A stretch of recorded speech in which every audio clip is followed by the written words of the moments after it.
नमस्कार, हिमाचल समाचार में आपका स्वागत है। आज के मुख्य समाचार। मुख्यमंत्री ने की आपदा राहत कोष में योगदान की अपील। हिमाचल में नशे के खिलाफ अपनाई जा रही है जीरो टॉलरेंस नीति। 2.5 साल में दर्ज किए गए 5,000 से अधिक एनडीपीएस मामले, 36 करोड़ 95 लाख रुपए की अवैध संपत्ति की गई जब्त। नशा कारोबारियों की संपत्ति को किया जा रहा कुर्क। सिरमौर के कोटला बड़ोग में बनेगा अत्याधुनिक नशा मुक्ति केंद्र। प्रदेश सरकार ने गोपाल योजना के तहत प्रोत्साहन राशि को 700 रुपए से बढ़ाकर किया 1200 रुपए प्रति माह। अगस्त महीने से मिलेगी बड़ी दर से प्रोत्साहन राशि। प्रदेश सरकार की योजनाओं से किसानों की आर्थिकी हो रही सुदृढ़। नाहन के गुलाम रसूल ने सरकारी योजनाओं का लाभ उठाकर स्वरोजगार को अपनाया, 7 लोगों को भी दिया रोजगार। और अब समाचार विस्तार से। मुख्यमंत्री ठाकुर सुखविंदर सिंह सुक्खू ने प्रदेशवासियों से प्राकृतिक आपदा राहत कोष में उदारता से सहयोग करने की अपील की है। हाल ही में आई आपदाओं से प्रदेश विशेषकर मंडी जिला गंभीर रूप से प्रभावित हुआ है। मुख्यमंत्री ने कहा कि आपदा से निपटने के लिए सरकार हर संभव प्रयास कर रही है, लेकिन ये कार्य जन सहयोग के बिना अधूरा है। लोक सहायता राशि हिमाचल प्रदेश राज्य सहकारी बैंक खाता संख्या 406010107381 IFSC HPSC 00000406 HDFC बैंक खाता संख्या 50106637734303 IFSC HDFC 00041116 तथा स्टेट बैंक ऑफ इंडिया खाता संख्या 420858676875 IFSC SBIN 00502004 में गूगल पे, RTGS, नेफ्ट, फोन पे या नेट बैंकिंग के माध्यम से जमा कर सकते हैं। ये सहायता राशि आयकर अधिनियम की धारा 80G के अंतर्गत 100% कर मुक्त होगी। लोग वेबसाइट cmhimachal.nic.in के माध्यम से भी ऑनलाइन अंशदान कर सकते हैं। राज्य सरकार नशे के खिलाफ जीरो टॉलरेंस नीति अपना रही है।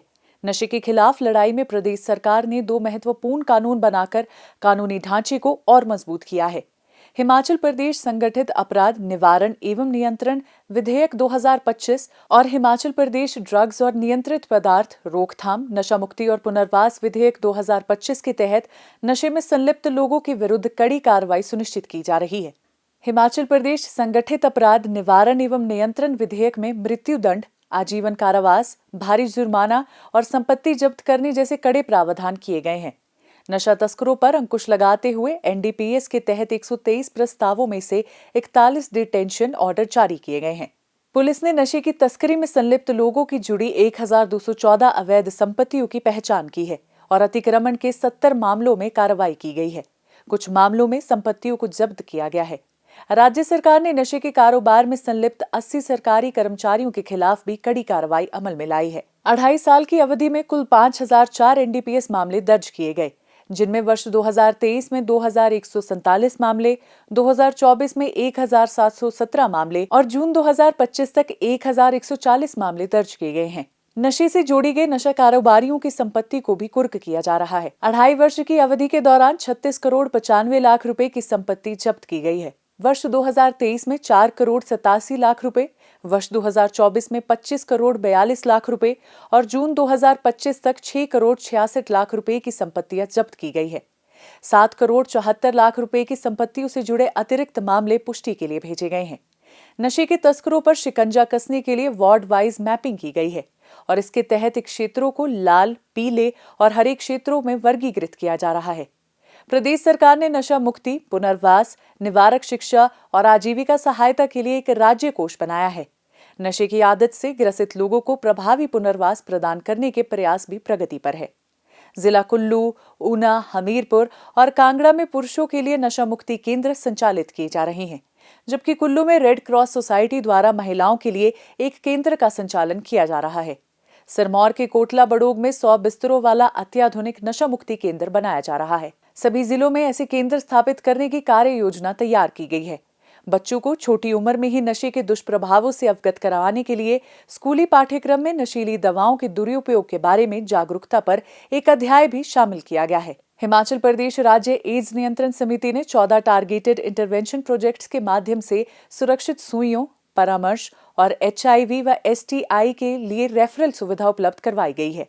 यह परियोजना HIV पॉजिटिव मामलों के लिए सुरक्षित सुई, परामर्श, HIV व STI रेफरल सेवाएं, मौखिक दवा के विकल्प और ART लिंकेज प्रदान करती है। राज्य में सिंथेटिक ड्रग और फार्मास्यूटिकल दवाओं के दुरुपयोग को रोकने के लिए जांच एवं निगरानी प्रणाली को और अधिक सुदृढ़ किया गया है। मार्च 2025 में धर्मशाला, मंडी और परवाणू के 3 क्षेत्रों को शामिल करते हुए एक विशेष कार्य बल के गठन से एक बड़ा संस्थागत विस्तार मिला। STF के तहत 13 पुलिस स्टेशन लाए गए हैं, जिनमें से 6 पहले से ही क्रियाशील हैं। प्रदेश सरकार के प्रयासों के सकारात्मक परिणाम सामने आ रहे हैं और प्रदेश तीव्र गति से नशा मुक्त हिमाचल बनने की ओर आगे बढ़ रहा है। हिमाचल देश के अन्य राज्यों के समक्ष एक सफल मॉडल पेश कर रहा है। प्रदेश सरकार बेसहारा पशुओं को आश्रय प्रदान करने में विशेष ध्यान केंद्रित कर रही है। राज्य में 276 गौ सदनों और गौ अभयारण्यों में 21,306 बेसहारा गौवंश को आश्रय दिया जा रहा है। सरकार ने गौ सेवा आयोग द्वारा गोपाल योजना के तहत हर महीने दी जाने वाली प्रोत्साहन राशि को 700 रुपए से बढ़ाकर 1200 रुपए प्रति माह प्रति गौवंश करने का निर्णय लिया है। गौ सदनों को ये राशि अगस्त 2025 से उपलब्ध करवाई जाएगी। सड़क दुर्घटनाओं का एक बड़ा कारण बेसहारा पशु है। सरकार इन्हें आश्रय की बेहतर सुविधा उपलब्ध करवाकर इस समस्या का समाधान सुनिश्चित कर रही है। जिला कांगड़ा, हमीरपुर व ऊना में नए गौ सदनों और गौ अभयारण्यों को स्थापित करने का कार्य प्रगति पर है। प्रदेश में कृषि विभाग की सहायता से गौ सदनों और गौ अभयारण्यों में बायोगैस प्लांट स्थापित किए जाएंगे। प्रदेश की सीमाओं के साथ लगते राज्य से पशु तस्करी और बेसहारा पशु छोड़ने के मामलों में पुलिस विभाग को कड़ी कार्रवाई करने के निर्देश दिए गए हैं। गौ सेवा आयोग भाषा एवं संस्कृति विभाग के साथ मिलकर गौ सदनों व गौ अभयारण्यों के निर्माण एवं संचालन के लिए एक नीति निर्धारित करेगा, जिसमें सामुदायिक भागीदारी को विशेष रूप से प्रोत्साहित किया जाएगा। हिमाचल में पशुपालन से किसानों की आमदनी बढ़ रही है। ग्रामीण अर्थव्यवस्था को मजबूत करने के लिए प्रदेश भर में कई योजनाएं लागू की गई है। इन योजनाओं का लाभ उठाकर समृद्ध होते किसान आत्मनिर्भर हिमाचल के संकल्प को साकार कर रहे हैं। ये सफलता की कहानी है जिला सिरमौर के नाहन तहसील के गांव खैरी के गुलाम रसूल की।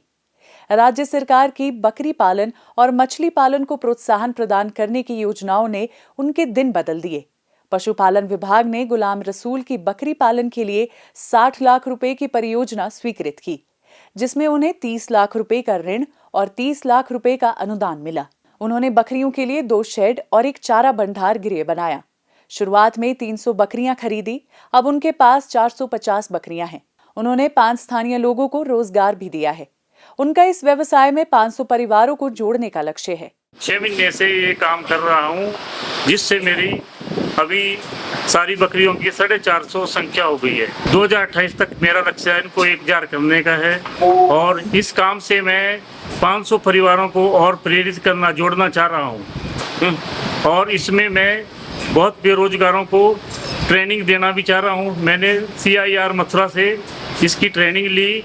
जितनी ये सरकार ने योजनाएं चलाई, इससे मैं हिमाचल सरकार का बहुत धन्यवाद करता हूँ और सुक्खू सरकार का भी बहुत धन्यवाद करता हूँ। मछली पालन के लिए सरकार ने गुलाम रसूल की 3 लाख रुपए की परियोजना स्वीकृत की, जिस पर उन्हें 30% अनुदान मिला। इस धनराशि का उपयोग कर उन्होंने 4 तालाबों का निर्माण किया तथा जिला सोलन के नालागढ़ से मछलियों के बीज खरीदे। उन्हें मछली पालन से 6,50,000 रुपए की आय अर्जित हुई, जिससे उन्हें 4,50,000 का शुद्ध लाभ हुआ। मछलियां खरीदने के लिए चंडीगढ़ और उत्तर प्रदेश से व्यापारी आते हैं और लगभग 70 रुपए से 100 रुपए प्रति किलोग्राम के हिसाब से मछलियां बिकती है। किसानों की आय को बढ़ाने के लिए शुरू की गई योजनाओं के लिए वह मुख्यमंत्री ठाकुर सुखविंदर सिंह सुक्खू और प्रदेश सरकार का आभार जताते हैं। मैंने 2023 से गवर्नमेंट की ये मछली पालन स्कीम से लोन लिया 3 लाख रुपए और ये काम शुरू किया। इसमें मैंने 2 लोगों को रोजगार भी दिया और 4 तालाब बनाए, जिनसे तब से लेके आज तक मेरे को 6.5 लाख रुपए की मछली बिकती। मैं 100 रुपए मछली यहाँ से बेचता हूँ। मेरे से यूपी और चंडीगढ़ के जो व्यापारी है यहीं से लेके यहीं से साइड पर मछली ले जाते हैं तालाब से। मैं जो बेरोजगार लड़के हैं उनको ये बोलता हूँ कि गवर्नमेंट की ऐसी स्कीमों का फ़ायदा उठाएं और गवर्नमेंट से ये रोजगार दें।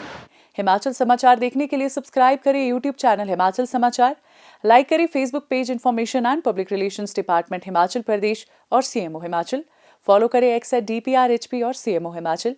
फॉलो करें इंस्टाग्राम @DIPR हिमाचल और CMO हिमाचल। विजिट करें वेबसाइट www.himachalpr.gov.in। इस अंक में इतना ही। कल फिर होगी मुलाकात। दीजिए इजाजत। नमस्कार।